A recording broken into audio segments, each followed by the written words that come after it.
You're listening to the No Bullshit Vegan Podcast, episode 229. Coach Kaylin Foisy is on the show to talk about joining my coaching team, how she's rebuilt her own training from the ground up after a chronic illness diagnosis, raising vegan kids, and how she's fooled an untold number of farmers market shoppers with vegan baking.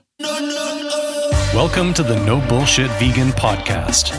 Myth-busting and evidence-based advice to help you kick butt with your health and fitness on a vegan diet. Here's your host, Karina Inkster. Hey, welcome to the show. I'm Karina, your go-to no BS vegan fitness and nutrition coach. Thanks so much for tuning in. First, I would like to give our awesome client, Katie, a shout out today.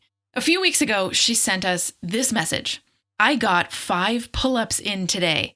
I also turned 44 on Wednesday, and I think my 5 pull-ups and all the strength gain is my favorite birthday present to myself. After I completed the 5, another woman lifting in the gym turned to me and was like, "That was really incredible. It feels amazing to be strong." Isn't that awesome? This is exactly why we train. It's not just for the pull-ups or the muscle, but for that feeling of being strong, the confidence. So kudos to you, Katie. And by the way, since she sent us this message, she has nailed 6 pull-ups in a row. If you want to gain strength and confidence and change your body composition and have 2 awesome vegan coaches supporting you along the way, check out our coaching programs at karinainkster.com/coaching. Introducing a very special guest today, Kaylin Foisy. She's been part of my business team for about 5 years now, working on the podcast and social media and helping out with client coaching when Coach Zoe was away. I'll tell you more about this after my conversation with Kaylin, but after 6 years with us, Coach Zoe has moved into a different coaching role elsewhere, and Coach Kaylin is now stepping in to work with our clients regularly. Kaylin graduated from the University of British Columbia with a degree in English and is also a graduate of the Langara Film Arts program, where she studied writing and production for film and television. Along with being a personal trainer, she's also certified in yoga, Pilates, and active aging, and has been working in fitness for 20 years. By day, she's a speaking rater for the Canadian English Language Proficiency Index program. In all other waking moments, she's head baker and owner and founder of the Naughty Pretzel Baked Delights, a little home baking business she runs with her partner in crime, Jim. They can be found slinging pretzels, fritters, muffins, squares, and many other 100% vegan treats at the farmers market and local events, and have been known to cater a gig or 2 as well, including my Accordion Fest cabaret event that happens every year. Coach Kaylin lives in Powell River, which is the same town as me. Kaylin has been vegan for 20 years and loves finding different ways to move her body each day, which led her to become a personal trainer. Her true passion lies in working with people who experience barriers to fitness, and she's proud to represent this community herself. She appreciates getting outside for a walk in the forest, alongside a lake or the ocean, and camping is her ultimate happy place. She lives here in Powell River with her husband Jim and 2 of their 7 children. Kaylin's favorite vegan meal is a tie between pad thai and her homemade spanakopita. Here's our conversation. Coach Kaylin, so happy to have you on the show. Thanks for being here. Lovely to be here. I'm excited. Me too. We have a lot of things on the agenda, but also no things on the agenda. It's just kind of like random chat, and maybe we'll get some points in there. But I do want to talk about you joining our team in a coaching capacity, what that's been like. I want to get into your insanely awesome vegan bakery, and we have to talk about the gig that you catered for 140 people. Yeah. But everyone who's vegan on the show, because not all the guests are vegan, most of them are, gets the "what's your vegan story" question as their first question. So it's been a while. It's been 20 years for you. How did you come to veganism? Yeah. It's not this big, exciting aha moment that I know a lot of people have. It happened kind of slowly over my life. When I was 12, I stopped eating pretty much all meat. I was from a little town. So when I decided to stop eating meat, I got the talk of, well, you have to pick one from my parents and stick with it. So I picked fish because in my head, I thought, well, it's one I don't really like at all, so I'll eat it the least. Mm-hmm. And it tastes the least like meat. I was a pescatarian throughout most of my young adulthood, my teenage years, and into my 19. And when I was 20, I kind of just stopped eating fish. And I already didn't really drink milk because I always thought milk was gross. So that was an easy one to check off the box. So all I really gave up was eggs in baked goods. Just I didn't fry up an egg and eat it anyway. And a bit of cheese. There wasn't an exact date. It was just kind of something I started leaving out. And it just made sense to me in my head. It wasn't something that I was like, aha. I just realized that that was something I didn't want in my life, mostly for health reasons at that point. And then I started kind of reading more and more about the animal industry and what was going on and realizing, oh yeah, that makes sense too. So it wasn't this one day that I was just like, and now I'm vegan.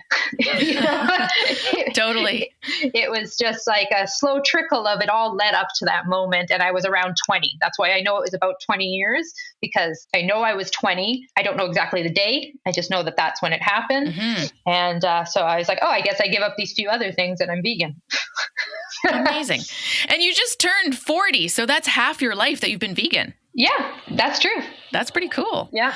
Yeah. It's interesting to see just because everyone has a different story, right? And I just had a conversation online with someone who thinks we shouldn't use health anywhere in the reasoning for being vegan.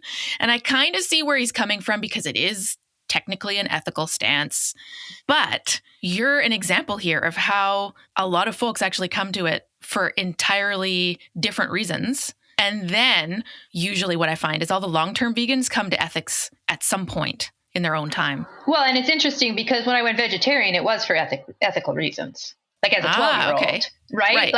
I was like, oh, I love animals and I don't want to hurt them. And I was 12, right? Like that, I didn't even know veganism was a thing. So really the whole journey started as an ethical thing for me as a kid. And I remember too, like as a child eating meat and like coming across a vein and just being disgusted and realizing what that meant, you know, as I bit into it and just being like, no, this is wrong. Like I can't handle this. And because I've always loved animals so much and it had nothing to do with the taste. It was that was a creature, like that was a buddy, you know? So that part of the journey did start ethically, you know, even if the later part that was closer to veganism wasn't. Interesting. So it's kind of related. They're intertwined, like they're all totally connected and it's all one journey. Exactly. It's just this part was ethical and this part was related to health. And in the end, it all got me there. It was kind of a weird conversation, honestly. I tend to have a lot of those on the internets, as you can imagine. Yeah, it's fair. Mostly for my own amusement, actually. So what's it been like raising your kids vegan? Because they've grown up in a vegan household. Yeah, there's been ups and downs and all arounds. I'm a very big believer in your body, your choice, right? So that is number one. And I make that clear to them. Our house, we buy vegan food. Straight up. The challenge is as they get older, they get curious. So, for example, I have a daughter in high school and she's veered off the path a few times, but she tends to come back, you know, and sometimes she'll point things out to me like, I bought a piece of pizza at school, but don't worry, I picked off all the cheese and let my friend eat it. And I'm like, okay, that's disgusting, but good. Like, I guess you're following some sort of like moral compass in a really gross way. I have to let them follow those paths. And I have to let them figure things out for themselves because that is really important to me. And there can't be any resentment. And there has to be a sense of knowing what's out there and coming back to what they believe at the end of the day. Totally. So there's always going to be a little bit of a heart wrench, I think, when you find out maybe they tried something that wasn't vegan. I've felt it a few times, but then there's the satisfaction of when they come back and say, I didn't like it, or it felt wrong, or, you know, I see what you mean. So we have had moments with that, like that with our oldest daughter. I should say oldest. Our oldest daughter that's still in the house because, you know, we have 1 billion children. Yes, you have 1 billion children. Yeah. 5 of whom are outside the house, 2 living with you, right? Correct. Yeah. So it's a journey is really what I would say. You see the passion when they're quite young, and I make it very clear to them that this is what I believe. This is what I'm raising you to see. There's a whole world out there. And this is why I believe it. And this is why I'm teaching it to you. It's not the only thing you're going to encounter. That's a good way of putting it. I don't want them to ever feel like you didn't tell me there was other things. Right. Yeah, that's really tough. I think a lot of folks are in similar situations where they're like not quite sure because there's no precedent and it's like a new thing for the whole family. I know a couple of clients in that kind of world at this point with younger kids. Most of our clients are older though, so their kids are all out of the house. Right. You guys have a blended family, right? So your older kids are what, like in their 20s? Yeah, they're all in their 20s. The oldest is 29. Right. Yeah, there you go. They all have friends too. Sure. So there's influence coming from everywhere. It's interesting actually when their friends come over, like the ones that are in the house. That's where I see the most interesting things happening. My younger daughter, her friend comes over, and it used to be a lot of resistance, and now it's a lot of embracing of vegan food. Oh, interesting. Yeah. Well, I mean, we're going to talk about this too, but you particularly, you and Jim, your partner, both make insane vegan food. Like hands down the best giant soft pretzels I've had in my entire existence. So we'll talk about that. But I think that kind of, like you told me before we started recording that after this, you're going to make 100 mini cupcakes. This is just normal for Kaylin, right? Well, I have to give a shout out. So that is for Cathette Art's 5th birthday. Oh, cool. So that's tomorrow. So happy birthday to them. Yay. Woo. Yay. Awesome local business. And we do their birthday cupcakes every year. Oh, that's so cool. Yeah. That's amazing. I feel like I should tell our listeners at this point that for the last, has it been 2 years or 3 that you've catered the Accordion Fest? We've done it 3 times. 3 times. Yeah.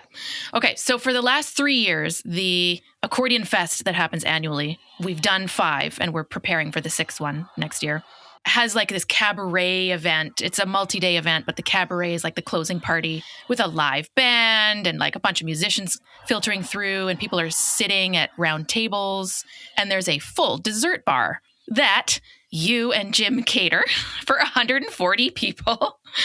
And the fun thing is, I mean, now it's happened enough times and there's a lot of repeat guests, so they probably know. But the first couple times, no one had any idea that it was 100% vegan.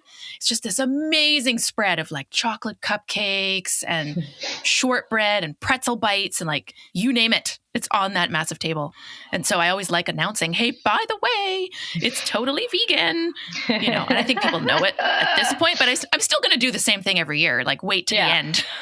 Yeah.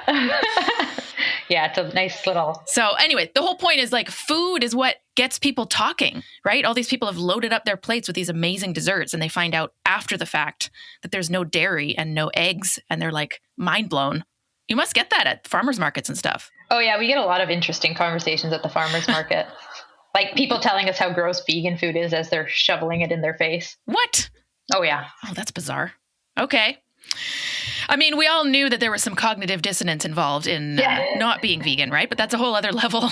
Yeah, no, I've had a lady tell me how gross vegan food is as she's like eating it. Or people saying, oh, this is just like my grandma used to make. And then I'm like, it's vegan. And they're like, no, because this tastes just like my grandma's. So the person who was shoveling it into her face saying vegan food is gross clearly didn't know it was vegan at the time. I was telling her and she's like, no, there's no way. And I'm like, I made it. She's like, no, this can't be vegan. And I was like, well, I don't know what to tell you at this point. Yeah. I was like, I don't know what to say. That's so hilarious. Yeah. Anyway, shout out to the Naughty Pretzel and everything you guys do. Farmers markets, events, Catholic Arts, birthday parties, all the things. It's so awesome. Thank you. So this is also for people who listen to on like Spotify or Apple Podcasts or whatever. It is also syndicated on local radio in Powell River. So hence the local shout out. Thank you. Yeah. Anyway. We're around. We're around. Yep. So you've been part of the KI team for a while now, actually. I think it's been like 5 years doing podcast work, doing social media stuff. This and that, actually jumping in for coaching duties when Coach Zoe's been away. So like checking in with people, doing Sunday check-ins, all that kind of stuff. So for those people who don't know yet, Coach Zoe has a new full-time position, which of course makes sense to prioritize, right? Because the hours she was doing for me were not full-time, but they were too much to do on top of a full-time job, right? Yeah. So logistically, it totally makes sense. So you're now stepping in to do more regular work with our clients. Mm-hmm. You're used to doing in-person coaching. Like you've done all sorts of certifications, yoga, Pilates, you have one-on-one clients who come to your own gym. Yep. So what's the online experience for you? I really like it, actually. I should say, I really like getting to know people. And I think that online client work allows you to do that at a different level. When you're working one-on-one with someone in person, it's lovely. And you're chatting in between moves and things like that. And it's wonderful. There's something about the online experience where you do get to kind of know a person on a different level. They're able to connect with you in a different way. And it's a longer conversation sometimes because I'm not in the gym with them as they're working out, right? So that conversation is taking place in a different setting, so to speak, outside of their workout, which I enjoy. That's a good point. Yeah. So that's an aspect that I really enjoy. I also like that I get to see their success in a different way than being in the gym with them. Mm-hmm. We see like the feed, right? We get to see every time they check something off, right?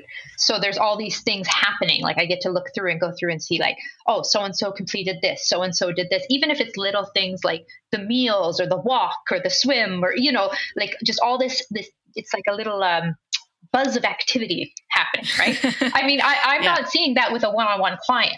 Like I don't get like a text from my client being like, hey, guess what? I just walked 1.6 kilometers or whatever, right? So it's kind of nice. It just makes you feel a little bit more connected sometimes, even though it's online. See, this is really interesting because folks who have never done online coaching before, I think have a fear sometimes that it's less personal. But I also agree because I did 7 years of just in-person coaching before I went online back in 2017, before shit hit the fan in 2020. So yeah, I mean, I saw a client once or twice, maybe 3 times at the absolute most per week. Right. And I had no idea what they were up to in between. Right. No clue about their nutrition or their other workouts or their cardio that they're doing or their habits that they want to establish. Yes. Right. So, I mean, we've got people checking off like positive affirmation or 5-minute meditation or whatever, and they have real human eyeballs on it. And I can immediately see it. That's the other thing. I mean, I have the app on my phone and I have my computer, and my main job is online aside from this. So I hate to say it, but I'm on my computer a lot. Same.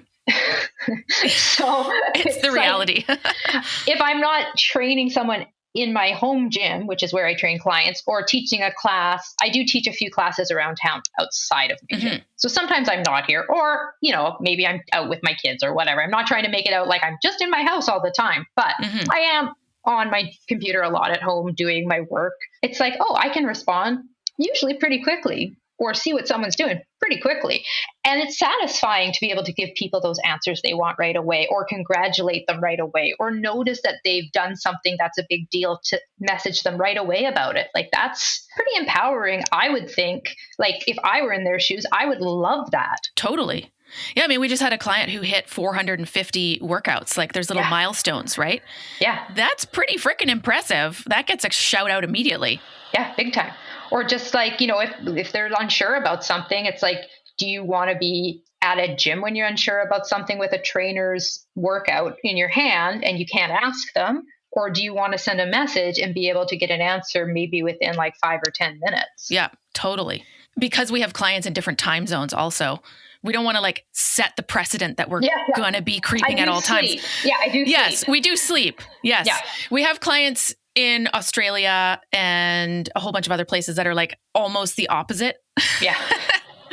I messaged someone in Germany the other day on WhatsApp and I'm like, hopefully your phone is on silent because it's like, 2 a.m. their time or something. Yeah. But yeah, totally. The point is we're always online. It's just like the little miniature personal trainers that are living in their phones, basically. Right. Yeah. Yeah. It's pretty great. What's it been like kind of like, I don't know if stepping up is the right term, but you were saying you felt like you had big kettlebells to lift after Zoe left. Yeah, well, that's right, because you had said leveling up, right? I actually prefer the term leveling out. Ooh. because, leveling up implies this, like, I'm going to climb higher. I'm going to do better. Like, like this idea that you have to like somehow be better than you were before. Mm-hmm. And I don't always think that that's the case. And instead of thinking of like getting better, I think about becoming more manageable. Interesting. I think about it as like, I have these stacks of responsibility and I just want to turn these mountains into paths. So instead of climbing all the time, I'm knocking them down so that I can walk instead of always climbing. Because climbing all the time is exhausting. Totally. That's something I don't need more of in my life. I don't need to be climbing all the time. I need to be able to walk sometimes. Most of the time. Let's be honest. Do we all need to be climbing all the time? No. There are times for climbing and there are times for walking. And most of the time we should be walking. I want to take what I have going on in my life and I want to figure out ways to make it manageable. So organization, making these piles even so I can walk instead of climb. Like that's my focus at right now is taking these stacks and putting them away on the bookshelf. So I'm not surrounded by books. They're all neatly organized on the shelves, That's brilliant. I've never heard organization or life explained that way. And I think it pokes a lot of holes in the hustle culture bullshit that we hear all the time, especially in the business world. All these hustle bros who are about working 25 hours a day or whatever. No, I'm not here for it. And the reason why is because I am a doer. Like that's my DNA. I'm a doer. Mm-hmm. But I'm not a doer to burn out. I'm a doer because I want to have a certain level of activity in my life to keep myself engaged, to keep my brain going, to keep my body going, not to kill myself. Right. So I have to make the path what I can travel. So there is a difference between doing to stay engaged and doing to burn out. And like a lot of people don't see that difference sometimes. That terrifies me for the world, actually, and especially for younger people. Mm-hmm. Does this at all factor in with like how you've had to change your own training over the past couple years and kind of looking at like energy buckets and that kind of thing? Ding, ding, ding, ding. I thought it had a connection. So pacing. Yeah. So 3 years ago, I was diagnosed with chronic illness. And the chronic illness I have works exactly against exercise. So whereas exercise for most people brings energy and helps you get better, the illness I have actually, exercise makes it worse. It causes something called PEMS, post-exertional malaise, which can take you out. You can exercise and then you can be down for the count for a day to a month, depending on how much you do. Yeah. Mm-hmm. So I didn't know that at first. And I had some pretty rough encounters after working with just totally being wiped out. It affects my balance. It affects the way that my body, the mitochondria making ATP, it doesn't, essentially. So I can have really poor recovery for days on end. And I had to restructure the way I do everything. So when that happens, something like that happens to you, and you have to restructure the way you do everything, it really puts a lot in perspective. And it really changed the way I look at how I do everything, from a deadlift to just the plan for the day for me. How I get out of bed is different now. How I eat my meals is different. Like everything had to change. I invested in different equipment. I use a trap bar now for deadlifts because that's the way I can do it. I had to think about where the weight was distributed just to do a deadlift. I can't run anymore. I used to be an avid runner, loved it, but I can do a stationary bike. So will I run again? Maybe. Right now, the answer is no. And that's okay. But it's helped me understand clients in a different way too. That's a good point. So even though it's been difficult and it's caused me to stop and restructure and look at everything, it's also made me look at the way that people are pushing themselves and for what reason. I'm grateful in a way that it happened. Not always. That's a hard place to get to. It's a hard place to get to, but I think everything happens for a reason. So in a way, I'm grateful. And it does help with client planning and looking at what they're doing, why they're doing it, and is it the best way for them to doing it, and thinking about that whole leveling up versus leveling out. I think I might have to change my terminology after this conversation because it does kind of feed into that always being better and the assumption that there was something wrong with the previous version of yourself. Right. That's kind of the underlying belief, I think, of all this like leveling up stuff. Right. I like the term because it sounds kind of casual, but if you look at what it really means, it basically is like climbing the ladder or improving yourself or any of these phrases that mean getting better, becoming a better person. Well, and there's nothing wrong with wanting to be better at something, but there's also nothing wrong with remembering that you were fine before. Yes. This is a huge thing in fitness, in diet culture, where a lot of the messaging we're getting is, oh, actually, there's something wrong with you. And here's the answer to fix it. It's not you're fine the way you are.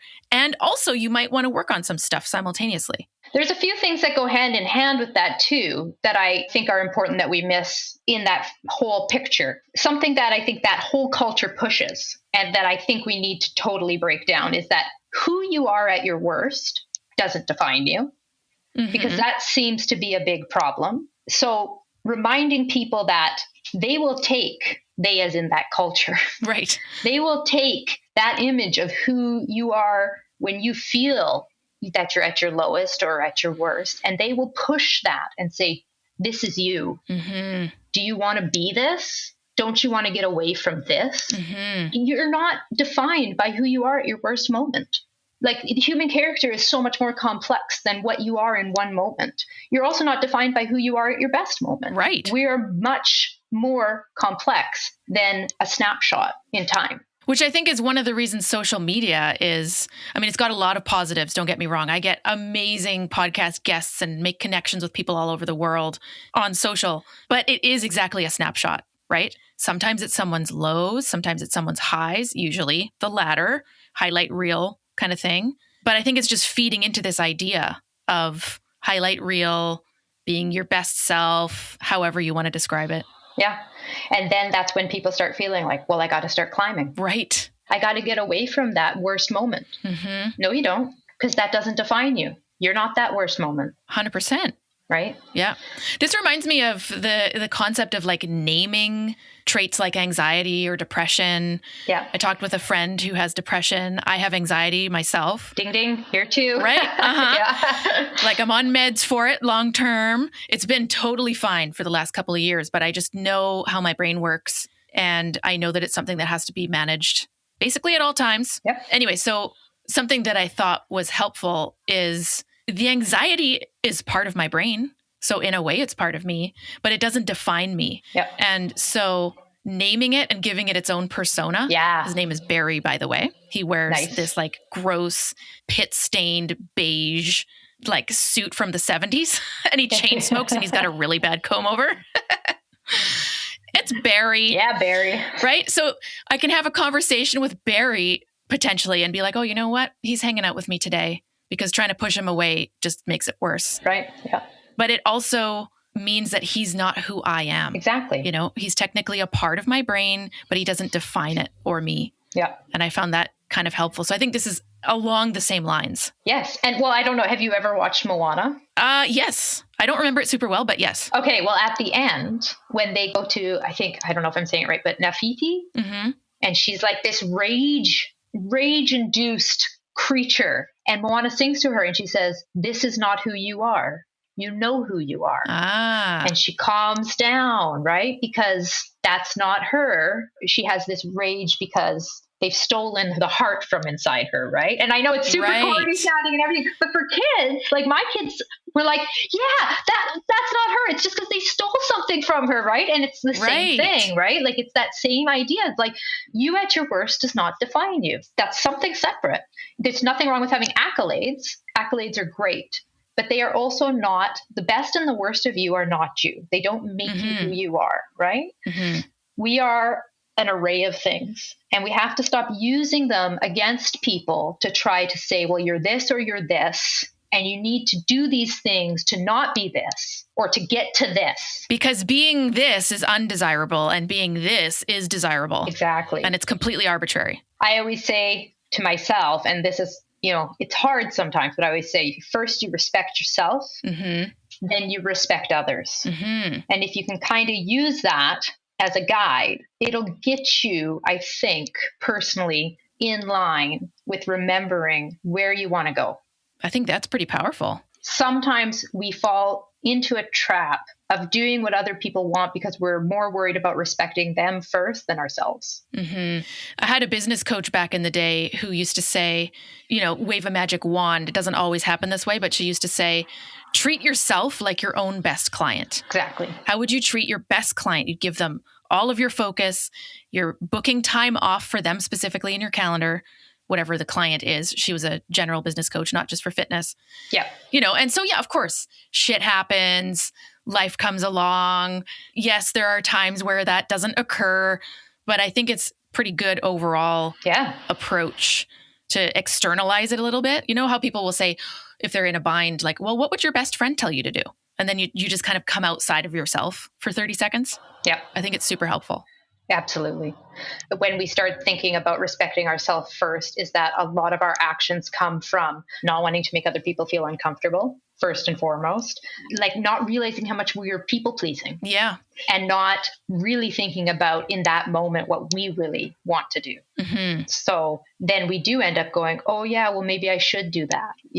Maybe I should follow this person's opinion, or maybe I should keep my mouth shut about how I feel about animal rights, or you know what I mean? Like sometimes totally, yeah. Like we just don't say things because we're worried about upsetting someone else, or we want to please someone, or we don't want to do this or that. Mm-hmm. But that's not respecting yourself. That's a good point. I think it's difficult though in situations like that because there's always this layer of, I don't know if fear is the right word, but like what if, it's worry. Well, what if this were to happen? What if they're not going to talk to me anymore? What if they don't react positively? And I think that's normal. I think that's normal too, but you always have the option to walk away as well. True, which people should probably do more of, honestly. You don't depending on the situation. You don't have to make anybody uncomfortable. You can always choose to turn the other cheek, right? That's a good point. Hey, where are the two kids that you have at home, the younger ones, where are they at in terms of like watching you work out, train clients? You've got a dedicated space in your house as a gym where you do things yourself. You've got your clients. I don't know. Is that on their radar? Do they kind of watch what's going on? Like where are things at? So Scarlett actually works out on her own in here. She uses the treadmill a lot. She really likes to have her own time and her own space in here with the treadmill and do her own thing. She doesn't want me to be involved. Okay, fair enough. She's a teenager, right? So she comes in here and does her own thing. And if I would let Athena come in and work out with me every time I worked out, she would. Okay. She's 9. The little tornado. The Tasmanian devil. She is ridiculously active. So she is our bone breaker, I call her. Wow, that's not violent at all. Well, she's the only one who's broken a bone, and we've been in the hospital for several times. So. Oh my goodness. Okay, there you go. No, so yeah, she's like the bike rider. She wants to do kettlebell swings. She wants to crawl all over the equipment. If she sees a weight, she's picking it up. Yeah, she's very into anything I will let her get away with. That's awesome. Do they do like structured activities, gymnastics, dance? Dance. So they're both in musical theater. They have been in musical theater for 5 years now, I guess. That's awesome. Like Athena's been in it as long as she can remember, and Scarlett too. So yeah, they're with Beanstalk Theater. Shout out to the local awesome company. Yes. And they love it. They love dance. So that's awesome. Yeah, no, they're very active little kiddos. Yeah. Yeah. So like a balance between structured things where they have a teacher and they're following a plan, and then just like going completely apeshit and doing whatever they want. Yeah. Athena's the one who goes apeshit. Like, right. I sent her out with her best friend while I'm doing this podcast to just like, I don't even know. She's been bugging to ride bikes all week. So I was like, just go with your friend and ride bikes. Like, please just don't break anything. You're not allowed to break any more bones. It's against the rules. Yeah. She's the one I'll find on like the top of the monkey bars hanging upside down being like, look what I did. Like, that's awesome.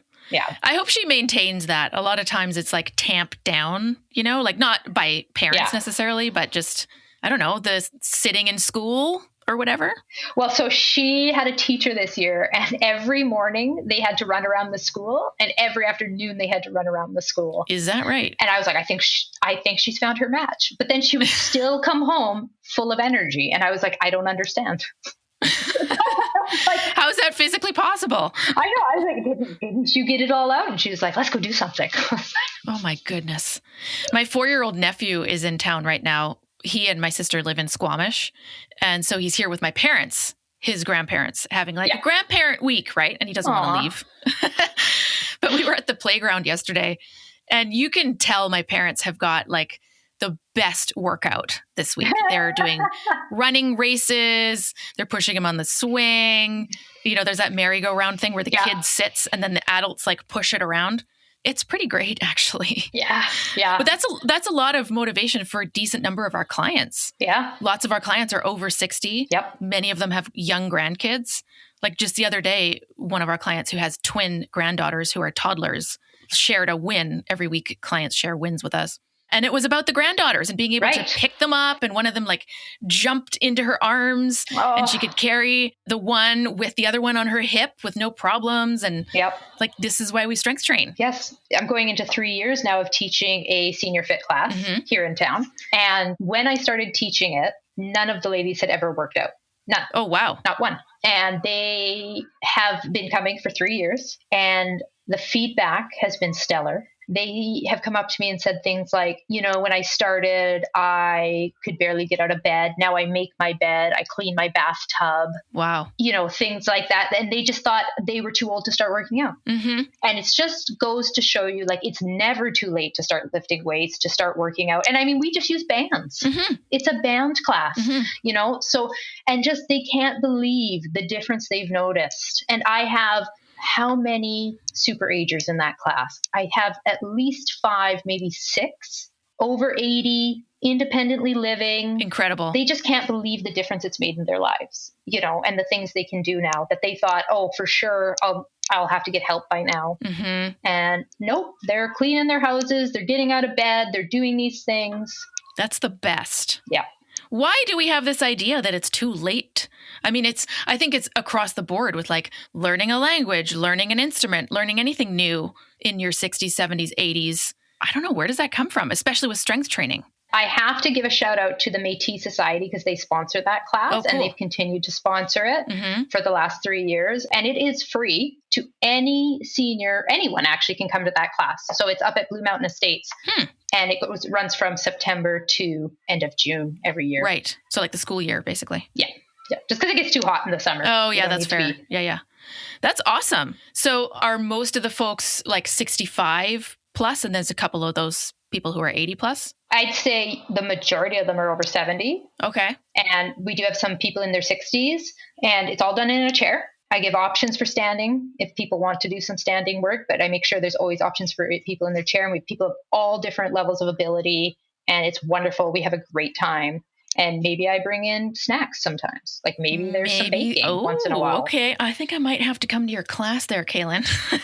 Yeah, it just happens sometimes. Like, oops, I don't know where this shortbread came from. Hey, I have a friend here who's 75 and is recovering from a surgery on his leg. So maybe he should get in on this because he can do it sitting down. Maybe he should. We don't have any men, and it's like a room full of ladies. Oh, this is a draw. I will let him know. Have a great time. I'm putting that on the radar for sure. Well, Kaylin, is there anything that we have missed? Anything you want to shout out, talk about, coaching, fitness, bullshit busting? Something I always say is just everyone needs to just be a little kinder out there, I think, especially with the way the world is going. Yeah. You know, like with the hostilities and stuff, things, you know, we could all just take a breath, be a little kinder. You know, I'm with you on that. Totally. I think that kind of like being kind, being human, having a connection with other people, like the folks in your class who've been coming for 3 years, like they're connected with you as a human, right? It's not like an AI program that they made and then have to follow on their own. Like I think all of that kindness, human connection, that's basically what coaching is. I agree. I've always been drawn to the jobs where I get to help people. And that's what people need, is kindness. Mm-hmm. And I think that's what draws me to coaching. In the end, none of us are getting out of here alive. Well, true enough. And what people are going to remember is how you treated them. Mm-hmm. You can do a lot of great things in this world. And I'm not saying that people shouldn't reach for the stars and achieve, but at your graveside, people are going to remember how you made them feel. Absolutely. And the kindness. And I think that that's just something people sometimes forget, even when you're standing, in line at the grocery store, or, when you're heated on Facebook or whatever. People need to remember that it's the kindness that you're going to leave behind. Absolutely. Well, you are the absolute epitome of awesome human, kind coach, empathetic, like best person ever. So I'm really, really stoked so that you're in a higher capacity on our team now, more hours, more regularity, leveling out. See, using the new term. Leveling out. And thank you so much for the chat. Loved it. Appreciate it so much. Thank you. Yeah, that was great. It's really lovely talking in this capacity with you. Coach Kaylin, thank you again so much for joining me on the podcast. I also want to say thank you to Coach Zoe for everything she's done for our clients over the past 6 years. She was recently offered a full-time coaching position elsewhere, which of course she has to prioritize over part-time work. And so I wish her all the best for her next adventure, even though I and all of our clients are going to miss her. And thank you, awesome listener, for tuning in. If you connected with what Coach Kaylin and I were talking about today, and you want to check out our coaching programs, go to karinainkster.com/coaching. Thanks for listening to the No Bullshit Vegan podcast at nobullshitvegan.com.